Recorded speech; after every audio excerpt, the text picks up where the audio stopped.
Now, I brought a couple of books yesterday, but I didn't say it, and I'm going to say it to you today. Most people know this version of me. You don't know me from Wall Street. Maybe you saw a few pictures or something like that, or you saw a few articles if you looked me up. But you know this version of me. Most people just know this version. Now, when I first started doing TeShuva, I wasn't this version. You know what I was a version? I was a very, very different version. The version was that I knew I need to change. I knew I don't know anything. And I knew that if I don't submit to somebody bigger than me, somebody smarter than me, why even bother? My whole life, I was the leader. My whole life, I was the smartest. My whole life, I was the richest. My whole life. No one told me what to do. But I knew that if I continue this way, how could I progress? Why? Because I'm going into a different world. So you see, yesterday I taught you guys sure that the Ramban writes where he says, Shma bini musar avicha. Hear, my son, the musar of your father. Where sometimes you have to make sure the guy is listening. Then you have to make sure that you show him some love. But you have to give him musar. But remember, you're giving him musar out of love. So you see today, when I teach, whatever I teach, you come to my house, you're going to see there's a lot of books. There's a lot of books, a lot of impressive books, more books than here. You have a lot of books, and I try to read those books. A lot of impressive books. But you know what was my first halacha book? My first halacha book for Shabbat. The Shabbat, it's a big mitzvah. No Shabbat, no TeShuva. No Shabbat, no Judaism. Shabbat, without Shabbat, there's no Judaism. Without Shabbat, there's no TeShuva. You can keep 612 mitzvot. You don't keep Shabbat, there's no Shabbat. There's no Judaism, nothing. So, you come to my house, you're going to say, oh wait, it was probably Yalkut Yosef. It was probably the Gemara Masechet Shabbat. It was probably the other one Shabbat. Yeah, there's a bunch of Shabbat books there. You know what was my first halacha book for Shabbat? When my rabbi told me, Yaron, it's time to keep Shabbat. I started making some excuses. I said, Shabbat is the time that I usually take a break. I watch some movies. I go to the casino. I have a good time. I have such a tough life. I need Shabbat to go relax, do whatever I want. And then I realized that I was full of it. And I said, okay, I'll keep Shabbat. How do I keep Shabbat though? Okay, I'm going to keep Shabbat. But how do I keep Shabbat? How do I do it? Like, what do I do? I just stay there like this, hold my breath. What? What do I do? He says, don't worry. I'm going to show you some love. He didn't say I'm going to show you some love, but that's what he did. I'm going to show you some love. I'm going to send you an halacha book of how to keep Shabbat. Now you would think he would give me the book that I gave you guys for free. Or perhaps show me a website. Show me a website, go to this website, Shabbat.com. You'll keep Shabbat that way, right? You know what was my first Shabbat book? This. This is my first Shabbat book. Now you're going to laugh. But you're wrong. This is one of the best Shabbat books in the world. Yeah, it's a children's book. But that's how I learned how to keep Shabbat. Now, Baruch Hashem, I have many other books that have more details. But this is how I started. It's a children's book, but written by Talmidei Chachamim. And if you read it word for word, you're going to learn how to keep Shabbat the best possible way. And if you advance, you'll read other books, and there's more details. But if you're going to be one of these people that says, nah, what am I, a kid? I'm going to learn Shabbat from a kid's book. You're never going to keep Shabbat. You're never going to be a real Jew. You're always going to be a faker because you're full of arrogance. And Toivat Hashem kol gvalev. Hashem despises arrogant people. Why? You're too good for it. Your rabbi said, read the kid's book. That's what you read. If the rabbi suggested something else, you read something else. But if the rabbi said, this is the book, you, Yaron, Reuven, the smartest guy on the block, that's what you're going to read to learn Shabbat. Guess what? That's what Yaron reads. Why? The rabbi said so. The rabbi said so. That's what people don't understand. They say, wait, the rabbi said this to me, but do I really have to listen to him? Maybe I should ask a different rabbi. Maybe I should shop around, go to Walmart, see like aisle 6, get a new rabbi every week. Now, if you think this is like a one-time thing, wrong. I also had a new Musar book. I had to learn Musar. Why? I had to fix myself. I had to fix myself. My wife had to fix. Everybody had to fix themselves. I had to learn midot. I didn't even know that midot existed. I just knew if you're angry, that's the way you are.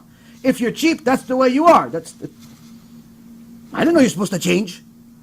So my rabbi says, you have to learn musar. I said, okay, how do you learn musar? We learn a shiur. Okay, but what else? Is there a book? Yeah, I'm going to send you a book. Now, Rabbi Chaim wasn't exactly rich. So each one of these was mamash like a life-saving investment into me. He sent me a musar book. You know what's my first musar book? This one. This is my first musar book. It's called The Incredible Voyage of Good Midot. It's a children's book, but I bet you any adult that reads it, actually studies this book, changes his life. And by the way, if you like it, there's a whole series of them. The whole series of this. Why? It's all based on Ochot Tzadikim. The real Musar book. The real Musar book is Ochot Tzadikim, one of the greatest Musar books that was ever written. But if you give a new Baal Tshuva that doesn't even know what Tshuva is yet, Ochot Tzadikim, he says, Rabbi, this Judaism is too big for me. I'm 50 years old, I'm 40 years old, I'm 30 years old. You give me Ochot Tzadikim, what do I do with it? I got to the second page, I already started blowing smoke out of my ears. I don't know what he's saying. He's saying I'm supposed to be holy? What is he talking about? He's saying I'm supposed to do this, I'm supposed to do that. What is this guy? Does he know what generation I'm living in? So the rabbi that shows love, sometimes he tells the guy, I love you, that's why I'm telling you things that are against your logic. Because your logic thinks that you're much bigger than what you really are. In reality, you're a child. And you need to learn children's books. Learn Musar from a children's book. If you're an arrogant person who thinks he knows it all, thinks she knows it all, guess what? You're going to say, listen, Rabbi, were you insulting me? You're telling me children's book? Were you serious? I'm a Wall Street executive. I made $1.5 million in one day. I was on CNBC, on Bloomberg, on CNN. I was on the board of directors of company. I mean, what are you kidding me? You're sending me a children's book? But guess what? You know what Yaron said? Nothing. Thank you. I love you. I'm going to read it from page to page. And every day, my wife and I will read it page to page, every little character, every little thing. We go to the back and double check just like a kid. Why? Because that's what HaKadosh Baruch Hu wants. And we finished this one, and we got another one. And another one. And you'll come to my house, you're going to see, wow, he has a lot of kids' books. You're going to think it's for my kids. No, this was for me. These were all for me. But you see, that's the difference. Nobody's going to admit you this stuff. I don't care what you think. I care what HaKadosh Baruch Hu thinks. That's the difference that people can't get through their mind. They care too much about what people think. They care too much about what their friends think. They're only going to do this. They're only going to do that. She's only going to wear this. She's only going to wear that. You forget, HaKadosh Baruch Hu runs the world. If you're going to serve him like he wants. Not like you want. Stop questioning him. Why did you send me in this generation? Why did you send me no money? Why did you send me this? Why did you send me that? He knows what he's doing. He knows what he's doing. If we simply stop questioning him, you're going to start winning. But if every single time something happens in your life, every time some gas comes out of your body, you're going to change religion, you're going to change opinion, you're going to change rabbi, you're going to change something, guess what? You're never going to get ahead. You're going to be a failure for the rest of your life. In order to succeed, you have to humble yourself. You have to realize there's a world you know and there's a world you don't know. In the world you know, do what you got to do. In the world you don't know, which is the Torah world, keep your mouth shut and listen to the rabbi. Listen to what the rabbi... Why? They know what they're doing. They know what they're doing. They've been here for a while. They read a lot more than you did. They know what HaKadosh Baruch Hu said. But if you're only going to listen to yourself, guess what? You're not even going to ever graduate the kids level. You're never going to graduate. Why? Because you never started. And that's what people need to understand. You need to make sure that if you're going to do tshuva, first rule, God runs the world. Second rule, don't forget the first rule. The rest of it will just take some time. The rest of it will just take some time. Rabbi says, you do. The book says, you do. Hashem says, you do. Why? That's your job in the world. That's your job in the world. Be simple. Don't ever think you're too big or too smart or too this or too that for anything. Because if HaKadosh Baruch Hu brought this to your life, that means He wants this. He doesn't want something else. When somebody came to the Chafetz Chaim and said to him, Kvod Harav, how do I do the will of Hashem? How do I do the will of Hashem? Chafetz Chaim says to him, you want to do the will of Hashem? He says, yes. He says, you sure? He says, yes. He says, regardless of what happens in your life, be happy.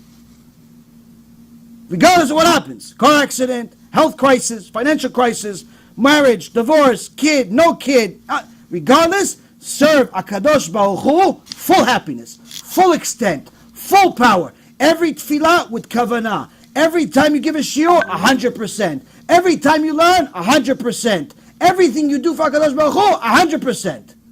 As if this is it. As if, Hashem, I know you're here. You do that, you're going to fulfill His will. You're going to get to Gan Eden. You're going to go to Olam Haba. You don't, 50-50.